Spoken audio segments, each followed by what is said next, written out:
Hey guys, what's going on? I'm here with Katrina. We're going to be showing a couple stretches that you can do for your hips to open them up. Common cause of low back pain when you're playing golf is that your hips are tight, and when you try to rotate through as you're swinging, you put a lot of rotational force on your back instead of your hips. So here's 3 easy stretches you can do on the course. If you're like me, you don't stretch beforehand. These are simple ones to get going. First one, you're going to put your foot up on the seat. And then you're going to take your inside elbow, so your right elbow, and you're going to bring it down towards your heel as far as you can. It's going to open up the glute, take some pressure off the hamstring, help you be able to extend a little bit. Great. You can hold these about 30 seconds each, 2 or 3 times, get them done quick. Second one, you're going to sit on in the seat, cross one leg over the other, perfect, and then lean on forward. This is going to stretch out your hip rotators. So it's going to open them up so that you can kind of get that back hip through as you're swinging. Same idea, 30-second holds work great. Get them going.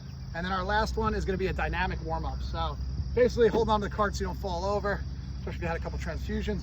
And you're going to take your leg, swing it back and forth. What this is going to do is activate a lot of the musculature in your hip, which is going to help kind of get it to help stabilize your back and your leg while you're playing. Make sure it all kind of works.